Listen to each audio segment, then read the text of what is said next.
लहान सहान गोष्टीतून मिळणारा आनंद आयुष्यभराचा ठेवा असू शकतो. 1000 लढाई जिंकण्यापेक्षा स्वतःवर विजय मिळवणे हे अधिक चांगले आहे.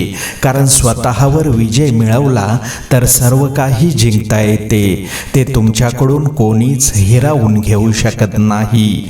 आनंद काही विकत घेता येत नाही, तो तुमच्या वागण्यातूनच मिळतो. आनंद मिळवणे हे आपल्याच हातात असतं.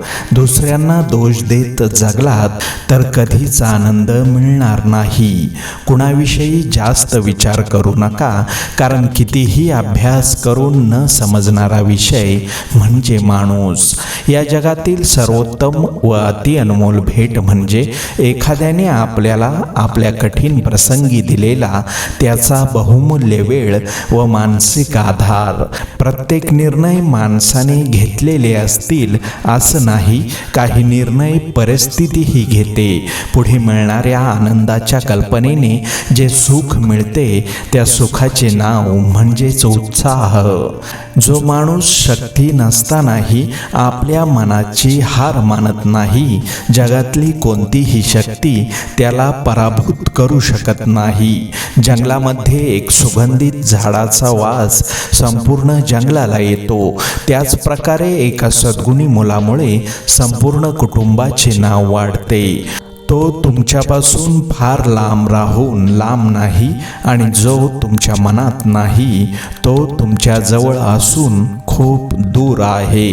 प्रतिक्रिया देण्यासाठी प्रतिसाद द्या, बदल निश्चित घडेल, मग ती परिस्थिती असो वा मनस्थिती. आयुष्यात भरपूर तक्रारी आहेत, पण जोपर्यंत तुम्ही लढण्याची हिंमत दाखवता तोपर्यंत तुमच्यासाठी त्या तक्रारी शून्य आहेत. आयुष्यभर माणसाने कितीही धन केले तरी मेल्यानंतर त्याच्या पत्रिकेत फक्त निधन लिहिले जाते. हेच कडू सत्य आहे. जर कुबेरानेही आपल्या उत्पन्नापेक्षा जास्त खर्च करण्यास सुरुवात केली तर तोही एक कंगाल बनू शकेल. शत्रूकडून गोड वागणूक दिली गेली तर तो दोषमुक्त आहे हे समजले जाऊ नये. तुम्ही तीच गोष्ट गमावता ज्या गोष्टीला तुम्ही अधिक बिलगता अथवा चिकटून राहता. हसणे फार सुंदर आहे, दुसऱ्याला हसवणे त्याहून सुंदर आणि वंदनीय आहे. मात्र दुसऱ्यावर हसणे निंदनीय आहे. स्वतःसाठी रडणे स्वार्थ आहे, मात्र दुसऱ्यासाठी रडणे प्रेम आहे. जीवनात हसणे रडणे अटळ आहे. फक्त हेतू शुद्ध, निरपेक्ष आणि परोपकारी असला की सर्व सुंदर आहे. माणसाचा सर्वात चांगला सहकारी त्याची प्रकृती आहे. तिची साथ सुटली तर मात्र तो प्रत्येक नात्यासाठी ओझे होत असतो. म्हणून आपल्या प्रकृतीकडे लक्ष द्या व सुखाने जगा.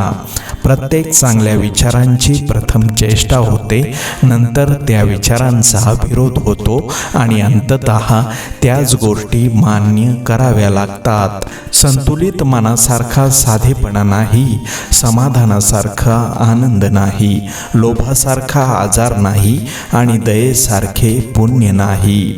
अशिक्षित व्यक्तीचे आयुष्य एखाद्या कुत्र्याच्या शेपटाप्रमाणे आहे, जो आपल्या पाठीवर पांघरून म्हणून ठेवता येत नाही किंवा कीटकांपासून त्याचे संरक्षण करत नाही. व्यक्ती एकटाच जन्माला येतो आणि एकटाच मरण पावतो, आणि तो स्वतः त्याच्या चांगल्या आणि वाईट कृत्यांचे फळ भोगतो, आणि तो एकटाच नरकात किंवा स्वर्गात जातो. मनाची श्रीमंती ही कुठल्याही श्रीमंतीपेक्षा मोठी असते.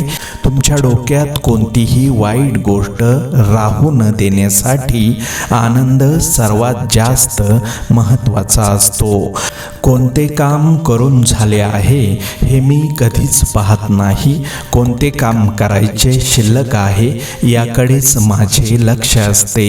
आयुष्य आईस्क्रीम सारखं आहे, टेस्ट केलं तरी वितळतं, वेस्ट केलं तरी वितळतं. म्हणून आयुष्य टेस्ट करायला शिका, वेस्ट तर तसंही होतच आहे.